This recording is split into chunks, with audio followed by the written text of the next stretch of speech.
네, 정가 움직임 김진호 기자와 함께 좀 더 자세히 살펴보겠습니다. 김 기자, 어서 오십시오. 예. 일단 한동훈 대표부터 짚어봐야 할 것 같은데요. 예. 마지막에 뭐 끝까지 하겠다 이렇게 얘기를 했는데 재개할 가능성이 있을까요? 예, 가능성이 있다라고 봐야 하겠습니다. 조기 대선을 가정하자면 여전히 한 대표는 지지도가 높은 여권 후보 중 하나입니다. 때문에 한 대표 측은 근거가 없다라고 하지만 정치권에서는 벌써부터 신당 창당설이 나오는 이유이기도 합니다. 다른 방식이긴 했지만 역시 국민의힘 대표에서 물러났던 이준석 개혁신당 의원은 만약 한 전 대표가 정치를 계속한다면 언젠가 만날 수도 있다라는 생각을 해본다라면서 여운을 남기기도 했습니다. 네, 그런데 그러기에는 지금 국민의힘 내용이 만만치 않아 보입니다. 친윤계가 그렇게 되도록 놔두지 않을 거다 이런 얘기도 나온다면서요. 그렇습니다. 일단 지금은 친한계에선 친윤계의 공세에 즉각 반응하면서 계파 싸움이 격해지고 있는 그런 양상입니다. 친한계인 신지호 전략기획부총장은 당원 게시판 당무감사를 통해서 한 전 대표를 아예 제명하자는 말까지 나온다라면서 현재 당 분위기를 전하기도 했습니다. 또 그런 반면 홍준표 대구시장은 탄핵 찬성 입장을 밝힌 의원들에게 당원권 정지라는 중징계를 내려야 한다라고도 촉구하기도 했습니다. 그러면서 이런 싸움에 유승민 전 국민의힘 의원이 쓴소리를 하기도 했는데요.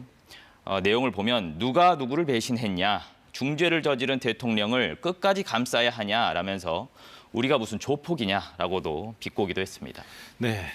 그런데 지금 제일 중요한 건 결국 민심 아니겠습니까? 예. 그런데 지금 국민의힘에서 탈당 움직임이 그냥 본물처럼 나오고 있다고요. 그렇습니다. 제가 문서를 하나 가지고 나왔는데요. 우연하게 네. 이제 기자들에게 공개된 국민의힘 내부 문서입니다. 네. 비상계엄 파장 이후 당원 탈당 현황이라고 적혀 있는데 국민의힘에서 작성이 됐습니다. 네. 3일 밤에 계엄령이 선포됐는데 그러니까 4일부터 15일 어제까지 12일 동안 7,745명이 국민의힘에서 탈당을 했습니다. 네. 그중에 충성도가 높은 책임 당원이요 6천여 명으로 대부분이었습니다. 네. 영남에서도 2,000명가량이 탈당을 했습니다. 지금 이렇게 떠나고 있는 당심, 그러니까 권성동 이제는 당대표 권한대행이죠. 이 권한대행이 가볍게 여길 신호는 아닐 겁니다. 네. 자, 이런 상황 당연히 민주당에게 이제 반사의 이구로 가지 않을까 이렇게 생각할 수밖에 없는데 예. 민주당 조금 전에도 봤습니다만 연일 국정 안정을 강조하고 있어요. 예, 이재명 대표의 행보를 보면 말씀하신 대로 이전의 모습과 조금 확연히 달라졌다라는 것을 느낄 수가 있습니다. 국정 안전과 혼란 수습에 집중하는 모습을 보여주고 있는데요.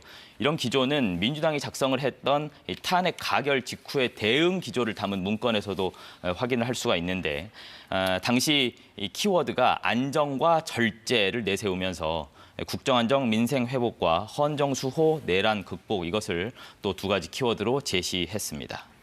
네. 지금 어떤 식으로든 국정 안정이 시급한 상황이긴 합니다. 그런데 이런 문제를 좀 논의하기를 기대해봤던 민주당 이재명 대표하고 권성동 국민의힘 당대표 권한대행 두 사람 만남 시작 전부터 벌써 삐걱거리고 있다고 하던데요. 어떻습니까? 예, 그렇습니다. 오늘 오후 중이었는데 이재명 대표와 권성동 대표 권한대행 모레 수요일 일단 오후 2시에 만나기로 했습니다. 그런데 네. 이 두 사람 간의 만남을 부르는 그 단어부터 양쪽에서 그 차이를 보이고 있습니다. 네. 당초에 국민의힘 측에서는 회동 이렇게 표현을 했는데 민주당에서는 회담이 아니라 예방이라고 봐야 한다라고 말했습니다. 네. 그러니까 민주당에서는 의제를 갖고 만나서 우리가 정치적 합의를 도출하는 자리는 아니다라고 강조를 한 건데요. 결국에는 상견례 정도로 정리가 됐는데 아마 수요일 만남에서 어떤 언급이 나올지도 현재 정치권의 큰 관심입니다. 네, 김진호 기자 잘 들었습니다.